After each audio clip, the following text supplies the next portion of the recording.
오늘 말씀을 가지고 죄의 무게 이꼴 은혜의 무게, 죄의 무게 이꼴 은혜의 무게라는 제목으로 같이 은혜를 나누기를 원합니다.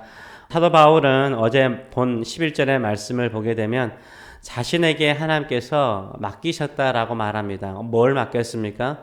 복되신 하나님의 영광의 복음을 맡기셨어요.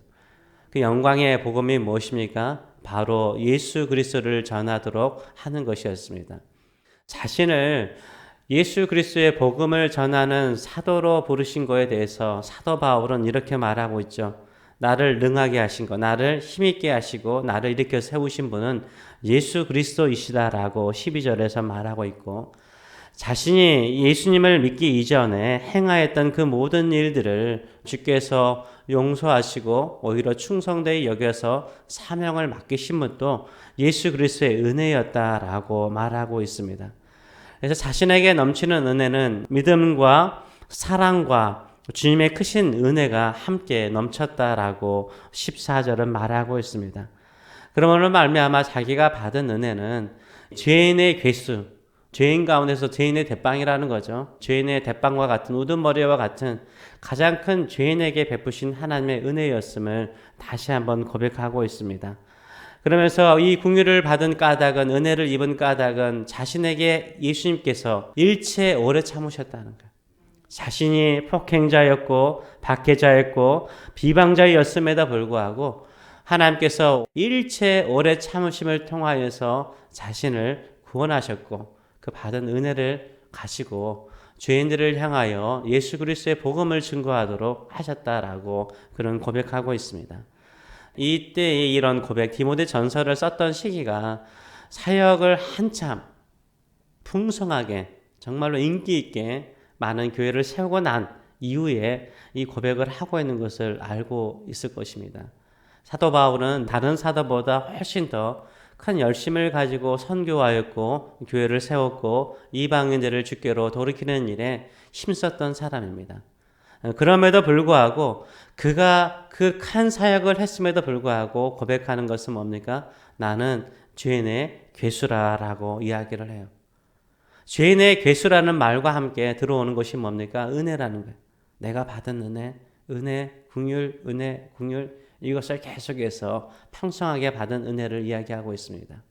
우리는 그런 생각을 합니다. 나이가 들고 신앙생활 오래 하면 오래 할수록 사람들에게는 이상하게 공적이 쌓여. 내가 몇십 년을 섬겼는데, 내가 새벽 기도를 얼마나 오랫동안 했는데, 내가 얼마나 섬겼는데, 내가 얼마나 오랫동안 목회했는지, 이런 자기의 공적이 쌓이고 자랑하고 싶어하는 마음들이 생길 때가 참 많습니다. 근데 사도 바울은 그 많은 사역을 하였음에도 불구하고 어떻게 합니까? 오히려 그는 하나님의 은혜를 찬양하고 예수 그리스도께서 자신을 일체 참으시고 구원하셔서 사도로 삼으신 것에 대해서 지금도 그 나이가 들었음에도 불구하고 감격해하고 있는 것을 우리가 볼 수 있습니다. 그렇기 때문에 우리가요, 예수 그리스도 안에서 내가 얼마나 큰 죄인이었는가, 내가 예수 그리스도의 십자가 안에서 얼마나 큰 죄인이었는가를 알면 알수록요, 은혜의 무게가, 죄의 무게가 큰 만큼 은혜의 무게가 커지는 거예요. 어떻게 보면 어떻게 보면 1000배, 100배로 더 커지겠죠.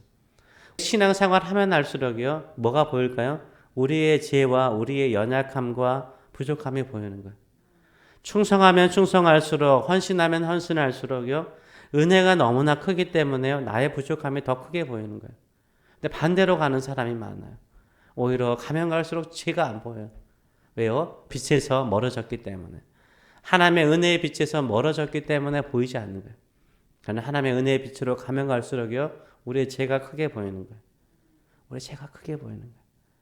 크게 보이면 보일수록 뭐가 보이는 거예요? 하나님의 은혜와 사랑이 크게 보이는 거예요. 하나님께서 나를 향하여 얼마나 오래 참으셨는지, 일체 오래 참으셔서 나 같은 죄인을 구원하시고 사도로 삼으시거나 복음 전파로 삼으시거나 직분을 주셔서 주의 복음을 증거하고 몸된 교회를 섬길 수 있도록 하셨다는 것이 얼마나 큰 영광이요, 큰 기쁨이요, 큰 은총인가를 깨닫게 되는 줄 믿습니다. 우리가 그런 은혜를 경험하시는 저와 여러분 되시길 축원합니다. 그런 은혜를 누리시는 저와 여러분 되시길 축원합니다. 겨울에 그 식물 가운데 지금 이 주변의 나무들 보게 되면 거의 대부분 나무들 다 낙엽이 떨어지고 다 앙상한 가지를 드러내고 있습니다. 해발 한 1000m에서 1300m를 올라가게 되면은 다 앙상한 가지에 겨울에 푸르르게 이 가지가 나와 있어요. 이거 가지같이 한 식물이 파랗게 나와 있습니다. 그런데 봄이 되면 그 식물이 또 이게 죽어버려요. 그래서 겨울에만 산다고 그래서 겨우살이라고 그러잖아요. 겨우살이. 겨울에만 살아요. 겨울에만 앙상한 가지에 기생해서 사는 나무죠. 주로 침엽수에 이런 겨우살이가 산다고 합니다. 근데 이 침엽수에 사는 이 겨우살이를 사람들은 따가지고 약재로 쓰죠. 왜냐하면 병에 좋기 때문에 많은 약재에 이 겨우살이를 쓴다고 합니다. 이 겨우살이가요, 항상 좋은 약은 되는 건 아니라고 합니다. 참나무에 기생하게 되면, 참나무에서 이렇게 자라면, 겨울에 자라면 명약이래, 명약. 그것만큼 좋은 약은 없대요. 밤나무와 같이, 밤나무를 욕하는 건 아닙니다. 밤나무 같은 나무는 독이 있대요. 겨울에 독이 있대요. 그 독이 있기 때문에 거기에 기생하는 겨우살이는 결국은 독이 된다고 합니다.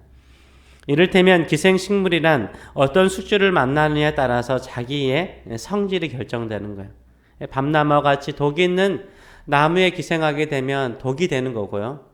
풋나무 같은 좋은 나무에 기생하게 되면 거기로부터 좋은 영양분을 받아서 어떻게 되는 건 좋은 명약이 되는 것입니다. 사람도 마찬가지죠. 어떤 사람과 만나느냐가 되게 중요한 거예요. 우리 인생도요, 진정으로 만나야 될 분은 누구십니까? 예수 그리스도이신 줄 믿습니다. 예수 그리스도를 만나야 돼요. 그냥 옆으로 한번 악수할 정도로, 접촉할 정도로의 만남이 아니라 정말 예수님과 함께 사는 만남이 있어야 돼요. 예수 그리스도와 함께 동거하는 만남이 있어야 돼요. 예수 그리스도와 함께 동행하는 만남이 있어야 돼요.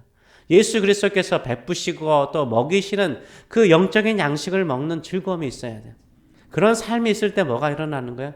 예수 그리스도의 생명나무로부터 우리가 뭘 얻는 거예요? 정말 영생의 기쁨, 영생의 즐거움, 영생의 능력을 가지고 세상을 이기고 주변 사람들을 살리는 명예와 같은 인생을 살아가게 되는 줄 믿습니다. 사도 바울은요, 예수님을 만나기 전에는 밤나무와 같은 율법은 율법주의죠. 율법이 의로워질 수 있다는 율법주의에 기생하는 겨우사례와 같았죠. 거기로부터 기생하듯이 율법주의, 철저한 율법주의에 의해서 정죄하고 예수 그리스도를 핍박하고 예수 그리스도의 교회를 핍박하는 자에 있었습니다. 예수님을 만나고 예수님으로부터 기생하듯이 예수님으로부터 모든 것을 흡수할 때 그 마음속에 오는 것은 무엇이었어요? 은혜였어요. 은혜. 예수 그리스도께서 자신을 사랑하시고 일체오래 참으시고 그리고 자신에게 사명을 맡기시고 땅끝까지 주의 복음을 증거하는 사도로 삼으신 거에 대한 감격이 있었어요. 그래서 얼마나 많은 영혼들을 살렸습니까? 얼마나 많은 교회들을 세웠습니까? 얼마나 충성스럽게 주께 헌신하였습니까? 우리 인생 또한 예수 그리스도께 더 깊이 붙고 특별히 겨우살이처럼 겨울일수록 인생이 힘들수록 어려울수록 더욱더 주님께 붙어있는 저와 여러분 되시길 축원합니다.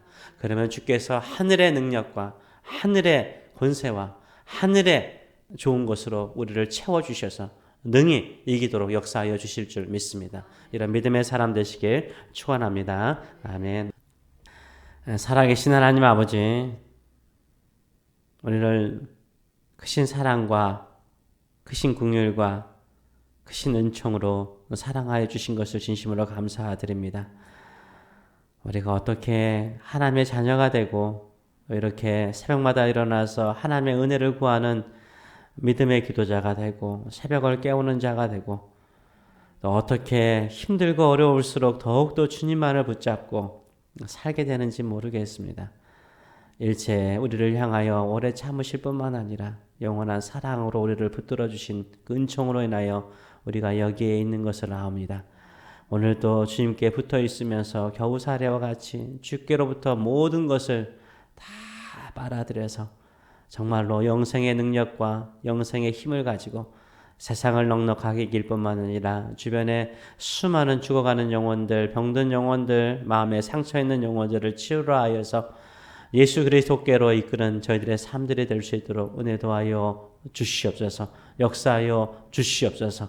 오늘도 우리를 충성되이 여겨서 사명을 맡기셨사오니 죄의 무게만큼 은혜의 무게가 큰 줄 믿습니다. 그러기에 우리가 약함을 느낄수록, 부족함을 느낄수록, 우리의 한계를 느낄수록 하나님의 은혜가 더 크신 것을 경험하고 또 하나님의 은혜가 더 크신 것을 우리가 믿고 믿음으로 일어나 전진하는 믿음의 성도들 될 수 있도록 축복하여 주시옵소서. 역사하여 주시옵소서. 감사드리며 예수님의 이름으로 기도합나이다. 아멘.